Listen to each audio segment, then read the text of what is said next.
പട്ടിയെ പോലെയാണ് പിണറായി വിജയൻ ജനങ്ങളെ കരുതിയിരുന്നത് എന്ന് പറഞ്ഞാൽ പാർട്ടിക്കാർക്ക് പോലും അഭിപ്രായ വ്യത്യാസം ഉണ്ടാവില്ല. പലയിടത്തും പിണറായി വിജയൻ്റെ പുച്ഛവും ധാർഷ്ട്യവും അഹങ്കാരവും നിറഞ്ഞ പ്രവർത്തികൾക്ക് പാർട്ടിക്കാർ ഇരയായിട്ടുണ്ട്. എന്നാൽ പിണറായി വിജയന് പട്ടിയെ ഭയങ്കര ഇഷ്ടമായിരുന്നു. പിണറായി വിജയൻ്റെ പട്ടി അറിയാമോ? റോബിൻ എന്നാണ് ആ പട്ടിയുടെ പേര്. ഇ.ഡി. പിണറായി വിജയൻ്റെ തിരുവനന്തപുരത്ത് ബേക്കറി ജംഗ്ഷനിലുള്ള വീട്ടിൽ റെയ്ഡിന് വന്നപ്പോൾ അനുസരണശീലയോടെ ഇ.ഡി. ഉദ്യോഗസ്ഥരെ നോക്കി വാലാട്ടി പതുങ്ങിക്കിടക്കുന്ന റോബിൻ എന്നുള്ള നായയുടെ ചിത്രം നിങ്ങൾ ടെലിവിഷനിൽ കണ്ടിട്ടുണ്ടാവാം. ഈ പട്ടിയോട് പക്ഷേ പിണറായി വിജയന് പാർട്ടിക്കാരെക്കാളും സ്വന്തം ജനങ്ങളെക്കാളും ഇഷ്ടമാണ്. ഇപ്പോൾ പിണറായി വിജയൻ ബേക്കറി ജംഗ്ഷനിലെ വീട്ടിൽ താമസിക്കുന്നു എന്നുള്ള വാർത്ത എല്ലാവരും കേട്ടു. പിണറായി അവിടെ കയറി താമസിക്കുന്നൊരു ചിത്രമൊക്കെ വന്നു. ആ വീട് എന്ന് പറയുന്നത് മുമ്പ് ആശുപത്രിയായി പ്രവർത്തിച്ചിരുന്നൊരു വീടാണ്. അതായത് പ്രസവ ചികിത്സയും പ്രസവവുമൊക്കെയായി ബന്ധപ്പെട്ട ഒരു ആശുപത്രി. സെൻട്രലൈസ്ഡ് എയർ കണ്ടീഷനുള്ള 6-7 കാറുകൾക്ക് പാർക്ക് ചെയ്യാൻ പറ്റുന്ന ഒരു ആശുപത്രി എന്ന് പറയുമ്പോൾ നമുക്കറിയാമല്ലോ അതിൻ്റെ സൗകര്യങ്ങളൊക്കെ. അതിൻ്റെ വാടക പ്രതിമാസം 3 ലക്ഷം രൂപയാണ് എന്നാണ് കേട്ടിട്ടുള്ളത്. നോക്കൂ, കേരളത്തിലെ തൊഴിലാളി വർഗ പാർട്ടിയുടെ നേതാവായ കമ്മ്യൂണിസ്റ്റുകാരനായ മാതൃകാപുരുഷനായ പിണറായി വിജയൻ പ്രതിമാസം 3 ലക്ഷം രൂപ വാടകയുള്ള വീട്ടിലാണ് താമസിക്കുന്നത്. ആലോചിച്ച് നോക്കണം, 3 ലക്ഷം രൂപ മാസ വാടക, ഒരു വർഷം 36 ലക്ഷം രൂപ. ഇതിനുള്ള വരുമാനം പിണറായി വിജയൻ എവിടെ നിന്നാണ് എന്ന് പലരും ചോദിച്ചു. ഇപ്പോൾ ചിലരൊക്കെ പറയുന്നത് പിണറായി വിജയൻ്റെ അല്ല, വീണയുടെയും റിയാസിൻ്റെയും വരുമാനം കൊണ്ടെടുത്തിരിക്കുന്ന വീടാണ്. അപ്പോൾ നമുക്ക് നോക്കേണ്ട കാര്യമുണ്ട്, വീണയ്ക്കും റിയാസിനും ഇതിനുള്ള വരുമാനമുണ്ടോ? മാസം 3 ലക്ഷം രൂപയാണ് വാടകയെങ്കിൽ എങ്ങനെ ഈ 3 ലക്ഷം രൂപ വാടക കൊടുക്കാൻ കഴിയുന്നു എന്നുള്ള ചോദ്യം അവിടെ നിൽക്കട്ടെ, അത് നമുക്ക് പരിശോധിക്കാം. പക്ഷേ എന്തിനാണ് പിണറായി വിജയൻ ഈ വീട്ടിലേക്ക് വന്നത്? പിണറായി വിജയന് വേണമെങ്കിൽ CPM-ൻ്റെ പോളിറ്റ് ബ്യൂറോ അംഗവും സംസ്ഥാന സെക്രട്ടേറിയറ്റ് അംഗവും എന്ന നിലയിൽ AKG സെൻറ്ററിലെ ഫ്ലാറ്റിൽ താമസിക്കാം. ഉറപ്പാണല്ലോ, AKG സെൻറ്ററിലാണ് സംസ്ഥാന സെക്രട്ടേറിയറ്റ് അംഗങ്ങളൊക്കെ താമസിക്കുന്നത്. പിണറായി വിജയനും താമസിക്കാം. പക്ഷേ പിണറായി വിജയൻ അവിടെ താമസിച്ചില്ല. കാരണം അവിടെ തൻ്റെ പട്ടിയായ റോബിനെ വളർത്താനുള്ള സൗകര്യമില്ല. അപ്പോൾ റോബിൻ നന്നായി സുഖിച്ച് ജീവിക്കണമല്ലോ ആ പട്ടിക്ക്. മനുഷ്യനേക്കാളും സുഖിച്ച് ജീവിക്കണം പട്ടികൾ എന്ന് കരുതുന്ന ഭരണാധികാരി ആണ് പിണറായി വിജയൻ എന്നതിൻ്റെ ഒന്നാന്തരം ഉദാഹരണമാണ് ഈ സംഭവം. അപ്പോൾ പട്ടിക്ക് താമസിക്കാൻ പറ്റുന്ന, പട്ടിയെ പരിപാലിക്കാൻ പറ്റുന്ന അന്തരീക്ഷം AKG സെൻറ്ററിലെ CPM ഫ്ലാറ്റിൽ ഇല്ലാത്തതുകൊണ്ട് വീട് നോക്കി. കൻ്റോൺമെൻറ്റ് ഹൗസ് സതീശൻ താമസിക്കുകയായിരുന്നു. അത് സതീശൻ മാറിയിട്ടുണ്ടായിരുന്നില്ല. പ്രതിപക്ഷ നേതാവിൻ്റെ ഔദ്യോഗിക വസതിയാണ് കൻ്റോൺമെൻറ്റ് ഹൗസ്. അവിടെ അറ്റകുറ്റപ്പണി ഇപ്പോൾ നടക്കുന്നതേ ഉള്ളൂ. പണിയൊക്കെ പൂർത്തിയായി വരുന്ന മുറയ്ക്ക് പിണറായി വിജയൻ അങ്ങോട്ട് മാറും എന്ന് പറയുന്നുണ്ട്. പക്ഷേ എന്തുകൊണ്ടാണ് 3 ലക്ഷം രൂപ പ്രതിമാസ വാടകയുള്ള വീടെടുത്ത് എന്ന ചോദ്യത്തിൻ്റെ ഉത്തരമാണ്, റോബിൻ എന്ന പട്ടിക്ക് സുഖമായി താമസിക്കണമെങ്കിൽ അതിനുള്ള സൗകര്യമുള്ള വീട് വേണം. 3 ലക്ഷം രൂപയുടെ സെൻട്രലൈസ്ഡ് കേന്ദ്രീകൃത ശീതീകരണ സംവിധാനമുള്ള വീട്ടിൽ താമസിച്ചാലേ പിണറായിയുടെ പട്ടിക്ക് പോലും ഉറങ്ങാൻ പറ്റും. അപ്പോൾ ഞാൻ ആദ്യം പറഞ്ഞില്ലേ, ജനങ്ങളെ പട്ടിയെ പോലെയാണ് പിണറായി വിജയൻ കരുതിയിരുന്നത് എന്ന് പറഞ്ഞാൽ പാർട്ടിക്കാർക്ക് പോലും അഭിപ്രായ വ്യത്യാസം ഉണ്ടാവില്ല. തെരഞ്ഞെടുപ്പിൻ്റെ മൂർധന്യത്തിൽ നിൽക്കുന്ന സമയത്ത് തിരുവനന്തപുരത്താണെന്ന് തോന്നുന്നു ഒരു ചടങ്ങിൽ പിണറായി വിജയൻ്റെ അടുത്ത് വന്നിട്ടൊരു ജില്ലാ പഞ്ചായത്ത് അംഗമോ അതോ പഞ്ചായത്ത് അംഗം, ഏത് പഞ്ചായത്താണെന്നുള്ള അവിടെ നിൽക്കട്ടെ, ഗ്രാമപഞ്ചായത്തോ ബ്ലോക്ക് പഞ്ചായത്തോ ജില്ലാ പഞ്ചായത്താണെന്നാണ് എൻ്റെ ഓർമ്മ, ജില്ലാ പഞ്ചായത്ത് അംഗമായ വനിതാ സഖാവ് വന്നിട്ട് പിണറായി വിജയൻ സ്റ്റേജിൽ നിൽക്കുമ്പോൾ ഒരു സെൽഫി എടുക്കാൻ നോക്കിയപ്പോൾ ആട്ടിപ്പായിച്ചു പിണറായി വിജയൻ.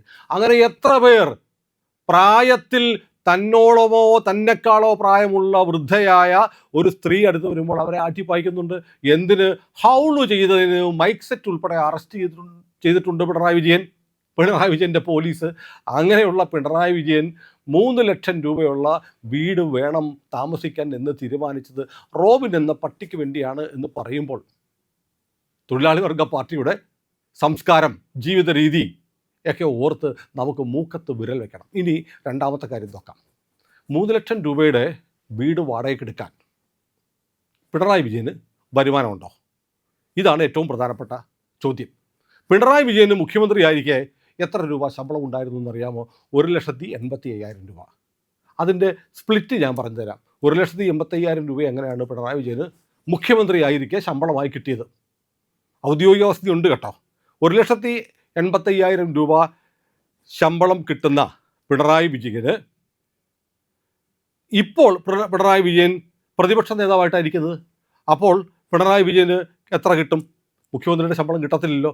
ഇപ്പോൾ പിണറായി വിജയന് കിട്ടുന്നത് 97,429 രൂപയാണ് ശമ്പളം കിട്ടുന്നത്. അതിൽ 2,000 രൂപയാണ് അടിസ്ഥാന ശമ്പളം. 2,000 രൂപയേ ഉള്ളൂ ശമ്പളം. ബാക്കി എന്താ? ബാക്കി DA 38,429 രൂപ. പിന്നെ അലവൻസുകളൊക്കെ ആയിട്ട് മണ്ഡല അലവൻസ് എല്ലാ മാർക്കും ഉണ്ട്. മണ്ഡല അലവൻസായിട്ട് 40,000 രൂപ കിട്ടും. TA ആയിട്ട് 17,000 രൂപ കിട്ടും. ഇതെല്ലാം ഇവിടെ കൂട്ടിയാൽ 97,429 രൂപ. 97,429 രൂപ വരുമാനമുള്ള പിണറായി വിജയന് 3 ലക്ഷത്തിൻ്റെ വീട് എടുക്കാൻ പറ്റില്ല. ഈ വീടിൻ്റെ വാടക 3 ലക്ഷമാണെന്ന് ആ വീട് വാടകയ്ക്ക് എടുത്ത സമയത്ത് മാധ്യമങ്ങളിൽ വന്ന വാർത്ത ശരിയാണെന്നതിൻ്റെ അടിസ്ഥാനത്തിലാണ് നമ്മൾ ഈ വീഡിയോ ചെയ്യുന്നത്. ഇനി അങ്ങനെയല്ല, അത് സൗജന്യമായിട്ട് ആരെങ്കിലും കൊടുത്താണ്, സാധ്യതയുണ്ട്. പിണറായി വിജയനല്ലേ, സൗജന്യമായിട്ടും വീട് കിട്ടിയെന്നിരിക്കാം. ഏതായാലും 97,429 രൂപയാണ് പിണറായി വിജയൻ ഇപ്പോൾ പ്രതിപക്ഷ നേതാവായിട്ട് കിട്ടുന്ന ശമ്പളം. അതുകൊണ്ട് 3 ലക്ഷത്തിൻ്റെ വീടെടുക്കാൻ പറ്റില്ല. ഇപ്പോൾ ഇന്ന് പറഞ്ഞു കേട്ടതുപോലെ ഇനി വീണയുടെയും റിയാസിൻ്റെയും ശമ്പളം കൊണ്ടാണെങ്കിൽ വീണയ്ക്ക് എത്ര ശമ്പളമുണ്ട്? വീണയ്ക്ക് ഒന്നുമില്ല. വീണയ്ക്ക് ഇപ്പോൾ ആരും ഒന്നും കൊടുക്കുന്നില്ല. വീണ ഇങ്ങനെ വീട് കിടക്കുകയാണ്. അപ്പോൾ പിന്നെ ശമ്പളം ഇല്ല. പിന്നെ റിയാസ്, മുഹമ്മദ് റിയാസ് എന്ന് പറഞ്ഞ മരുമകൻ ഇപ്പോൾ മന്ത്രിയല്ല, MLA മാത്രമാണ്. MLA ആയതുകൊണ്ട് മാസം കിട്ടുന്നത് എല്ലാം കൂടെ ചേർത്ത് ആകെ മൊത്തം കിട്ടാൻ പോകുന്നത് 70,000 രൂപ. അപ്പോൾ വീണയും റിയാസും കൂടെ വിചാരിച്ചാലും 3 ലക്ഷത്തിൻ്റെ വീട് എടുക്കാൻ പറ്റത്തില്ല. കാരണം 70,000 രൂപയെ അറിയപ്പെടുന്ന സോഴ്സുകളിലൂടെയുള്ള വരുമാനമുള്ളൂ. പിണറായി വിജയൻ പ്രതിപക്ഷ നേതാവ് എന്ന സ്റ്റാറ്റസിൽ തൻ്റെ ശമ്പളം കൊണ്ടെടുക്കാൻ തീരുമാനിച്ചാലും 97,429 രൂപയേ ഉള്ളൂ.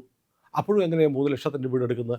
ഇപ്പോൾ കേൾക്കുന്നത് കൻ്റോൺമെൻറ്റ് ഹൗസിൻ്റെ പണിയൊക്കെ പൂർത്തിയായതുകൊണ്ട് പിണറായി എങ്ങോട്ട് മാറും, പക്ഷേ വീണയും റിയാസും അവിടെ തന്നെ തുടരും, ബേക്കറി ജംഗ്ഷനിലെ വീട്ടിൽ നിന്ന് തുടരും. അപ്പോഴും ചോദ്യം ബാക്കിയാവുന്നു, ഇത്ര വലിയ ഭീമമായ വാടകയുള്ള വീടിൻ്റെ വാടക ആര് കൊടുക്കും? ആരെങ്കിലും കൊടുക്കണമല്ലോ. അതല്ല, ഇനി വീട്ടുടമസ്ഥൻ പിണറായി വിജയനും പിണറായി വിജയൻ്റെ ഭാര്യ കമലയും മകൾ വീണയും ഭർത്താവ് മുഹമ്മദ് റിയാസും അങ്ങ് താമസിച്ചോട്ടെ എന്ന് പറഞ്ഞ് സൗജന്യമായി കൊടുത്തതാണെങ്കിൽ അതിനകത്തൊരു അഭംഗിയുണ്ട്.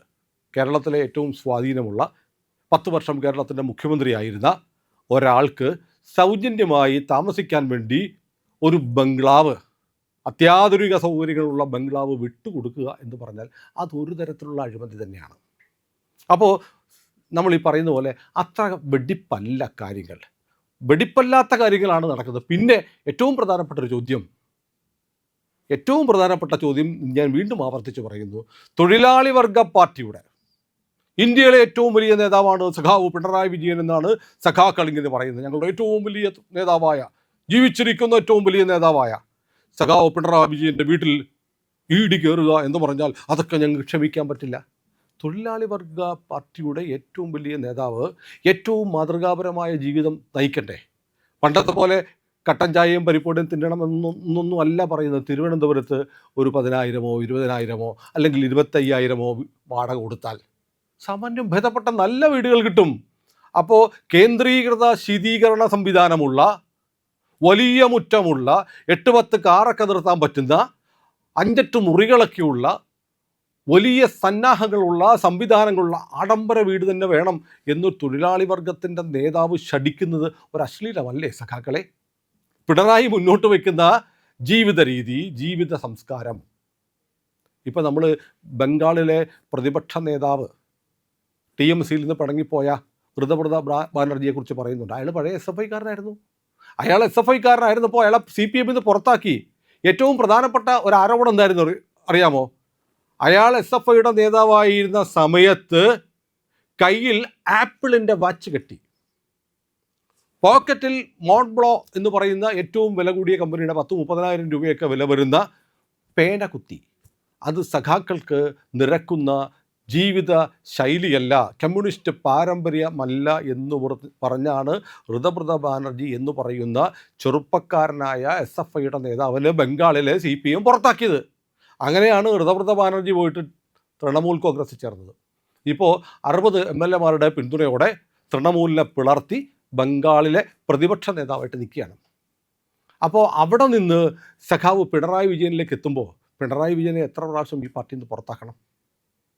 പിണറായി വിജയൻ്റെ വീടൊക്കെ, കണ്ണൂർ ധർമ്മടത്തുള്ള വീടൊക്കെ ചാനലിൽ കണ്ടത് ഈ ഇടയ്ക്കാണ്, ഈ റെയ്ഡ് നടന്ന സമയത്താണ്. ഇപ്പോൾ പോലും പല ചാനലുകളും പിണറായി വിജയൻ്റെ ആ വീട് വ്യക്തമായി വൃത്തിയായി ഒന്നും കാണിച്ചിട്ടില്ല. പണ്ടൊക്കെ കഥയുണ്ടായിരുന്നു, എന്താണ്, ഇറ്റാലിയൻ മാർബിളൊക്കെ പാകിയ രമ്യഹർമ്മ്യം എന്നൊക്കെ പറഞ്ഞ് ഒരുപാട് പേര് തട്ടുപുറത്തുള്ള സഖാക്കൾ. ഒരു സംഭവമുണ്ട്, നിങ്ങൾ മറന്നു പോയിട്ടുണ്ടാവും. എനിക്ക് ഇപ്പോഴാണ് ഓർമ്മ വന്നത്. കുറേ സഖാക്കൾ പിണറായി വിജയൻ്റെ വീടിനെക്കുറിച്ചുള്ള വാർത്തയൊക്കെ വന്നപ്പോൾ വണ്ടി കയറി കണ്ണൂർക്ക് പോയി. കണ്ണൂർക്ക് പിണറായി വിജയൻ്റെ വീട് കാണാൻ ധർമ്മടത്ത് പോയ സഖാക്കളെ പാർട്ടി പുറത്താക്കി. ഈ തെരഞ്ഞെടുപ്പ് കഴിഞ്ഞ് പിണറായി വിജയൻ മുഖ്യമന്ത്രി അല്ലാതായി കഴിഞ്ഞപ്പോഴത്തേക്ക് ഒരു വാർത്ത വന്നിരുന്നു, പിണറായി വിജയൻ്റെ വീടിന് മുന്നിൽ സ്ഥിരമായിട്ടൊരു പോലീസ് വണ്ടി ഡ്യൂട്ടിക്കിട്ടിരിക്കും, അതിൽ പോലീസുകാരുണ്ട്. അവർക്ക് മൂത്രം ഒഴിക്കാനുള്ള സൗകര്യം ഇല്ലായിരുന്നു. ഇതുങ്ങൾ പാവം പോലീസുകാർ അടുത്തുള്ള വീട്ടിലാണ് മുള്ളാനും മറ്റു കാര്യങ്ങളും സാധിക്കാനും പൊക്കൊണ്ടിരുന്നത്. അത്ര വലിയ സുരക്ഷാ ഭീഷണി ഉണ്ടായിരുന്ന പിണറായി വിജയന് 40 വണ്ടിയുടെ അകമ്പടിയോടെ പോയിരുന്ന പിണറായി വിജയൻ ഇപ്പോൾ എങ്ങനെയാണ് പോകുന്നത്? ഒരു പൈലറ്റ്. പിണറായിനെ ഒരു മാക്കാനും പിടിച്ചില്ലല്ലോ. അപ്പം പിന്നെ എന്തിനായിരുന്നു പിണറായി ഈ ആർഭാടം, ഈ ഘോഷയാത്ര, ഈ പട്ടാളവും പോലീസും ഒക്കെ ആയിട്ടുള്ള ആളുകളെ പേടിപ്പിച്ച് ബുദ്ധിമുട്ടിപ്പിച്ച് ഇങ്ങനെ വലിയ ഒരു ആഘോഷം നടത്തിയത്? പിണറായി അങ്ങനെ ലക്ഷൂറിയസ് ആയിട്ട് അങ്ങനെ ജീവിച്ച് രസിച്ച് രമിച്ച് സുഖിച്ച് ആറാടുകയായിരുന്നു എന്ന് പറഞ്ഞാൽ അധികപ്പറ്റല്ല. അതിൻ്റെ ഫലമാണിപ്പോൾ പിണറായി വിജയൻ അനുഭവിക്കുന്നത്. ഏതായാലും റോബിൻ എന്നുള്ള പട്ടിക്ക് സെക്രട്ടേറിയറ്റ് അംഗങ്ങൾക്ക് വേണ്ടിയുള്ള ഫ്ലാറ്റിൽ ജീവിക്കാൻ സൗകര്യം പോരാത്തത് കൊണ്ടാണ് 3 ലക്ഷത്തിൻ്റെ വീടെടുത്തത് സഖാവ് പിണറായി വിജയൻ എന്ന് പറയുമ്പോൾ, ഇതാണ് ഇന്നത്തെ കേരളത്തിലെ മാർക്സിസ്റ്റ് പാർട്ടിയുടെ സംസ്കാരം എന്നുകൂടി നമ്മൾ തിരിച്ചറിയേണ്ടതുണ്ട് എന്ന് ഓർമ്മിപ്പിച്ചുകൊണ്ട് നമുക്ക് ഈ വർത്തമാനം അവസാനിപ്പിക്കാം. ഇന്ത്യ ലൈവ് ഇതുവരെ സബ്സ്ക്രൈബ് ചെയ്യാത്ത പ്രിയപ്പെട്ട പ്രേക്ഷകർ ഉറപ്പായിട്ടും ഇന്ന് തന്നെ അത് ചെയ്യണേ.